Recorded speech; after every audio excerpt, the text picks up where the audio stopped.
मैं डॉक्टर राजेंद्र कुमार, सह आचार्य रसायन शास्त्र, राजकीय कन्या महाविद्यालय चोमू। आप सभी का हमारे आज के इस वीडियो के अंतर्गत स्वागत है। हमने हमारे पिछले वीडियो के अंतर्गत मेटल जो कॉम्प्लेक्सेज हैं उनके लिए थर्मोडायनेमिक जो आस्पेक्ट था थर्मोडायनेमिक आस्पेक्ट ऑफ मेटल जो कॉम्प्लेक्सेज था के बारे में अध्ययन किया था। आज उसी श्रृंखला के अंतर्गत हम kinetic aspect of metal complexes के बारे में अध्ययन करेंगे। तो जो थर्मोडायनेमिक आस्पेक्ट था, ऊष्मागतिक अध्ययन, रासायनिक अभिक्रियाओं के ऊष्मागतिक अध्ययन में हम उन अभिक्रियाओं की गति और उनकी क्रियाविधि का अध्ययन नहीं कर पाते हैं। उन अभिक्रियाओं की गति, उनकी क्रियाविधि को समझाने में असमर्थ हैं। अभिकारकों से उत्पाद बनने तक ऊष्मा का परिवर्तन किस प्रकार से होता है, ऊष्मागतिक अध्ययन के आधार पर हम समझा सकते हैं। परंतु अभिकारकों से उत्पाद बनने तक अभिकर्मक किन किन अवस्थाओं से गुजरता है, कौन सा मध्यवर्ती बनता है और जो साम्य है वो किस वेग से स्थापित होता है के बारे में हम गतिज पक्ष के आधार पर ही समझा सकते हैं। अर्थात काइनेटिक जो एस्पेक्ट है, काइनेटिक अध्ययन है, उसके आधार पर ही हम इन चीज़ों को समझा सकते हैं।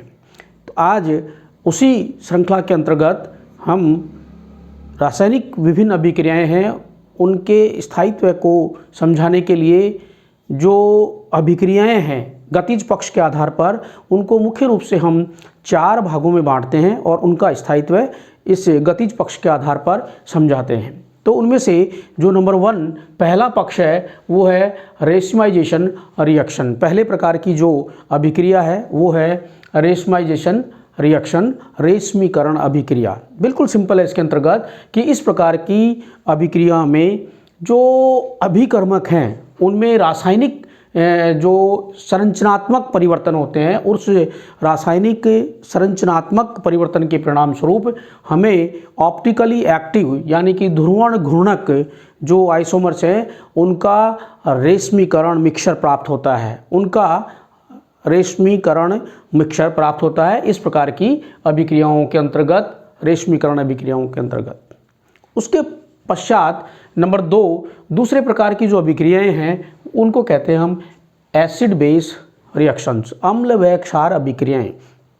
जैसा कि हम भली भांति जानते हैं कि अम्ल और क्षार अभिक्रियाएं लुईस के अनुसार अम्ल क्या है और क्षार क्या है। लुईस परिभाषा के अनुसार अम्ल वह यौगिक जो इलेक्ट्रॉनग्राही है वो अम्ल है और जो इलेक्ट्रॉन दाता है वो क्षार है। तो इस प्रकार से अम्ल और क्षार जो अभिक्रिया, उसमें अम्ल इलेक्ट्रॉनग्राही है और क्षार इलेक्ट्रॉन दाता है और इसके परिणाम स्वरूप उदासीनीकरण की अभिक्रिया संपन्न होती है, जिसे हम निम्न प्रकार से लिखते हैं।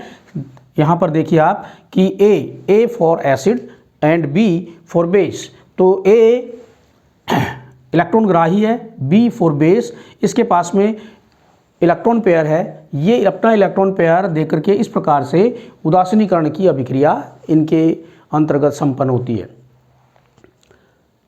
उपसह संयोजक यौगिकों में संकुल यौगिक का निर्माण होता है। तो ठीक इस अम्ल क्षार अभिक्रिया के अनुसार ही, के अनुरूप ही जो मेटल है वो एसिड है, अम्ल है, क्योंकि वो इलेक्ट्रॉन ग्राही है और लिगेंड जो है वो इलेक्ट्रॉन पेयर देता है, इसलिए वो बेस की भांति अपना व्यवहार प्रदर्शित करता है। तो ठीक इसी प्रकार से ये मेटल इलेक्ट्रॉन लेगा, लिगेंड इलेक्ट्रॉन देगा, पेयर देगा और इस प्रकार से एक संकुल यौगिक का निर्माण होगा जिसके अंदर ये उपसह संयोजक बंध का निर्माण होता है। तो सेकंड जो कैटेगरी थी वो थी हमारी एसिड बेस रिएक्शंस। उसके बाद में जो नंबर 3 है वो है रेडॉक्स रिएक्शंस, रेडॉक्स अभिक्रियाएं, ऑक्सीकरण व अपचयन की अभिक्रियाएं। हम भली भांति ये भी जानते हैं कि जब रासायनिक अभिक्रिया संपन्न होती है तो किसी एक अभिकर्मक का ऑक्सीकरण होता है, दूसरे का अपचयन होता है और इस प्रकार से जो पूरी अभिक्रिया है उसको हम रेडॉक्स अभिक्रिया के नाम से जानते हैं। दोनों ऑक्सीकरण व अपचयन की अभिक्रियाएं साथ साथ संपन्न होती हैं। उसके बाद में जो नंबर थर्ड है वो है सब्स्टिट्यूशन रिएक्शंस। ये महत्वपूर्ण अभिक्रिया है, प्रतिस्थापन अभिक्रियाएं।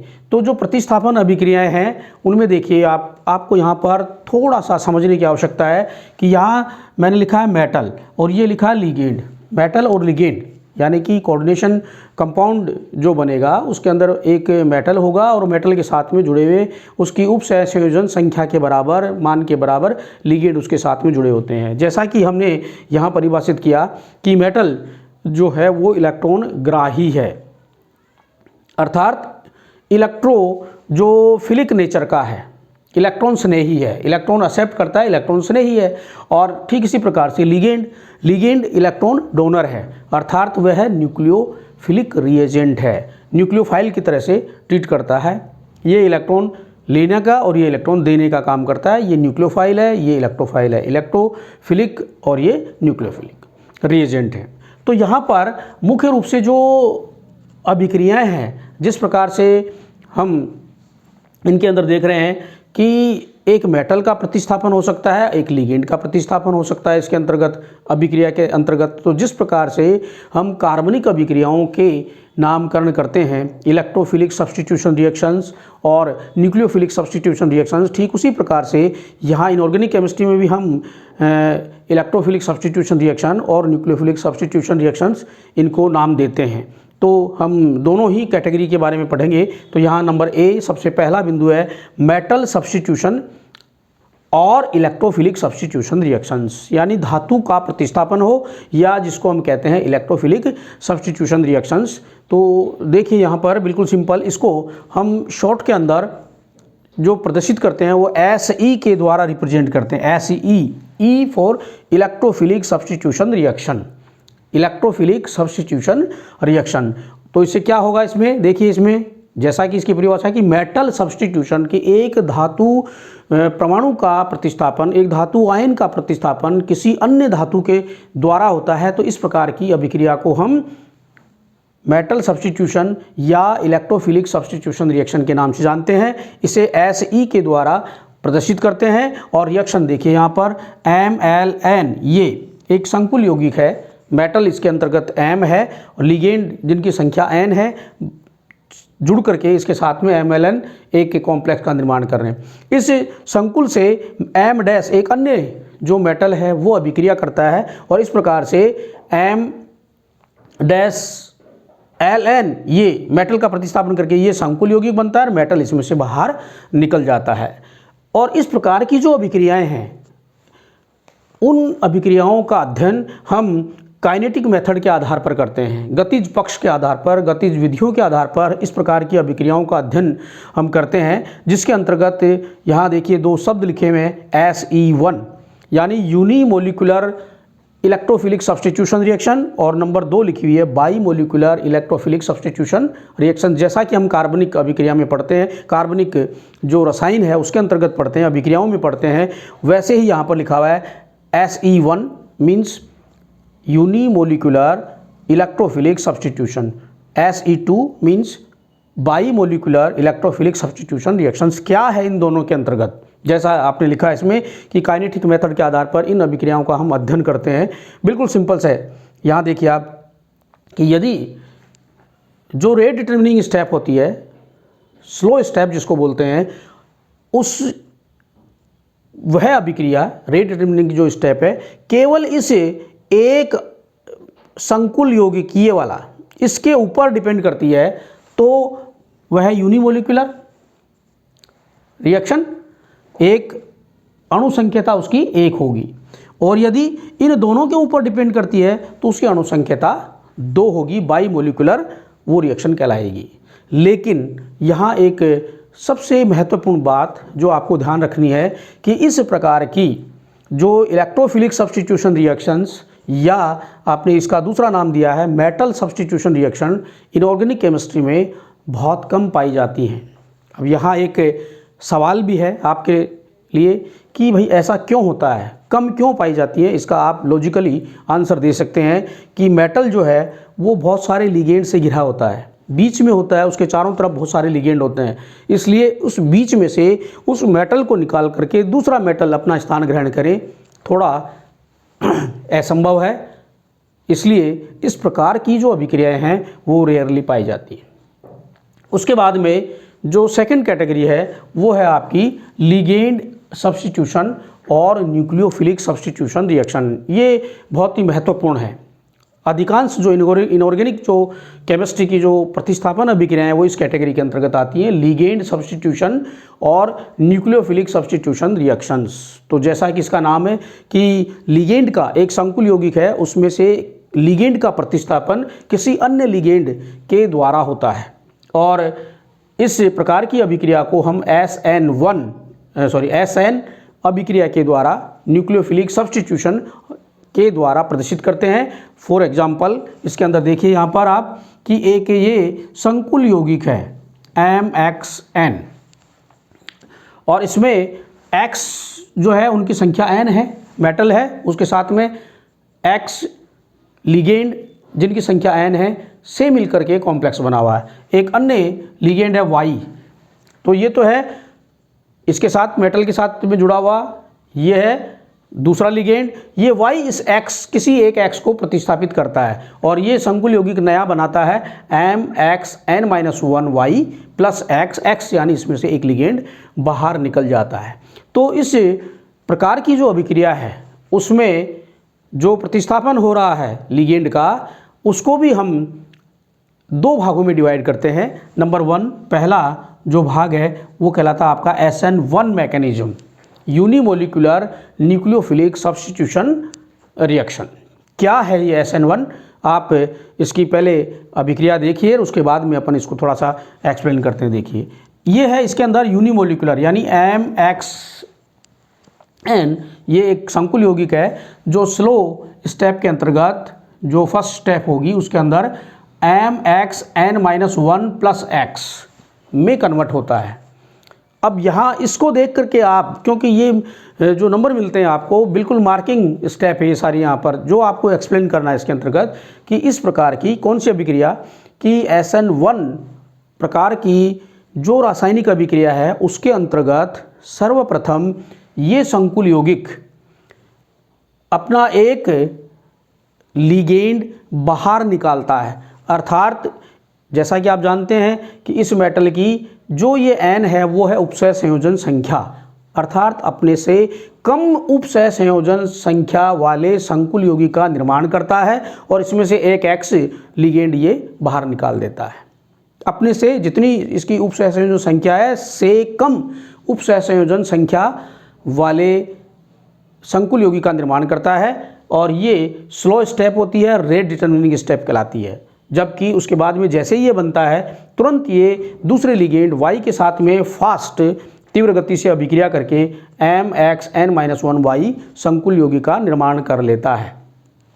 यदि हम इस प्रकार की जो अभिक्रिया है उसके लिए जो गतिज पक्ष रखें, इसकी अभिक्रिया के लिए रेट डिटरमिनिंग स्टेप के लिए जो रेट ऑफ फॉर्मेशन निकालें, इस संकुल यौगिक का रेट ऑफ फॉर्मेशन बराबर ये K1MX1, अर्थात इसकी जो सांद्रता है, किसकी सांद्रता, इस संकुल यौगिक की सांद्रता के गुणनफल के समानुपाती होता है। यानी ये जो सांद्रता है आपकी इसके समानुपाती ये पाया जाता है। जितना ये इसकी सांद्रता ज़्यादा होगी उतना ही अधिक इसकी रेट डिटरमिनिंग स्टेप में ये यौगिक बनेगा।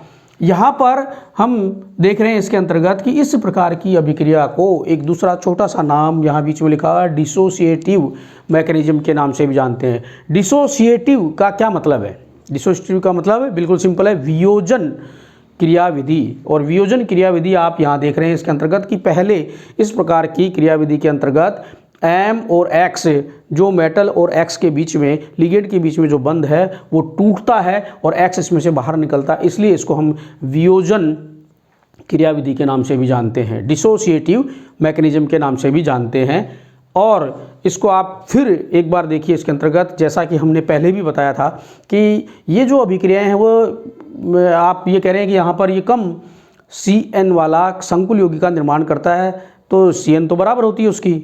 और इसको समझाने के लिए पहले भी हमने चर्चा की थी कि ये जो अभिक्रियाएं हैं किसी न किसी माध्यम में संपन्न होती हैं, सामान्यतः वो जल के अंदर संपन्न होती हैं। इसलिए यहाँ पर इसको इस प्रकार से लिखा जा सकता है एक्चुअल में जो होती हैं ये कि MXN प्लस H2O, इसमें से एक X निकलता है और इस N की पूर्ति के लिए ये जो H2O है वो इसके साथ में अर्थात MXN-1 एंड H2O इसके साथ में जुड़ जाता है। अर्थात ये जो संकुल है जो स्लो स्टेप में बन रहा है वो आपका स्लो स्टेप में जो संकुल बन रहा है वो आपका मध्यवर्ती है इसके अंतर्गत, और ये इसकी CN का मान भी इसके बराबर है, H2 इसके साथ में जुड़ा हुआ है। और नेक्स्ट के अंदर ये Y के साथ में अभिक्रिया करता है तो इसमें से H2O बाहर निकलता है और इस प्रकार से MXN-1 इंटू Y जो कॉम्प्लेक्स है संकुल यौगिक है उसका निर्माण होता है। तो ये था हमारा SN1 मैकेनिज्म के आधार पर संकुल यौगिक का इसके अंदर प्रतिस्थापन अभिक्रिया होती है SN1 क्रियाविधि के द्वारा। उसके बाद सेम इसी पैटर्न के आधार पर हम हमारी जो नेक्स्ट टाइप की अभिक्रिया है उसको हम बता सकते हैं SN2 मैकेनिज्म। अब SN2 क्या है, इसके अंदर देखिए बिल्कुल सिंपल, इसमें भी अपन एग्जाम्पल लेकर के इसको एक्सप्लेन कर सकते हैं। SN2 क्रियाविधि के अंतर्गत SN2 क्या है, जैसा कि इसका नाम दे रखा है by molecular nucleophilic substitution reaction. तो इसके अंतर्गत ये जो हमने लिखा था यहाँ देखिए आप, इसके अंतर्गत MXN प्लस Y ये स्लो और रेट डिटर्मिनिंग जो स्टेप है उसके अंतर्गत क्या बन रहा है MXN-Y, फास्ट स्टेप के अंतर्गत फिर MXN-1 N-1Y प्लस X इसमें से बाहर निकल जाता है। तो जैसा कि इसके अंतर्गत बिल्कुल हमें स्पष्ट रूप से समझ में आ रही है बात कि जो अभिक्रिया संपन्न हो रही है उसके अंतर्गत बाईमोलिकुलर क्यों है ये, कि इसकी सांद्रता, किसकी, संकुल यौगिक की सांद्रता और इस Y की सांद्रता के ऊपर निर्भर करती है। अभिक्रिया की रेट डिटर्मिनिंग स्टेप में दोनों भाग लेते हैं, अतः ये बाईमोलिकुलर न्यूक्लियोफिलिक सब्स्टिट्यूशन रिएक्शन कहलाती है। और यदि इसके लिए हम इस प्रकार से फॉर्मेशन ऑफ दिस कॉम्प्लेक्स का मान निकालें तो ये समानुपाती होगा K1 और उसके बाद में MXN की सांद्रता मल्टीप्लाई बाई Y की सांद्रता। और जैसा इसमें दे रखा है कि इस प्रकार की जो अभिक्रियाएं हैं उनके अंतर्गत जैसे मैंने बताया आपको ये निश्चित रूप से लिखना है कि मार्किंग जहाँ पर डिपेंड करती है कि इस प्रकार की SN2 जो क्रियाविधि है उसके अंतर्गत स्लो स्टेप के अंतर्गत अधिक CN वाला संकुल यौगिक का निर्माण होता है। तो देख रहे हैं आप यहाँ पर कि इसमें N है जबकि इसके अंदर जो बना वो बन गया आपका Y, इसके साथ में जुड़ गया MXN एंड Y। तो अधिक उच्च CN का संकुल यौगिक का निर्माण होता है। तो उच्च संकुल यौगिक CN वाले संकुल यौगिक का निर्माण होता है, इसलिए इसको हम क्या कहते हैं, इसको हम कहते हैं एसोसिएटिव मैकेनिज्म। एसोसिएटिव मैकेनिज्म के नाम से इसको जानते हैं। तो इस प्रकार से जो रासायनिक अभिक्रियाएं हैं उनके गतिज पक्ष के आधार पर हम संकुल यौगिकों के स्थायित्व की व्याख्या कर सकते हैं। इसका नेक्स्ट पार्ट हम हमारे अगले वीडियो के अंतर्गत पढ़ेंगे। धन्यवाद।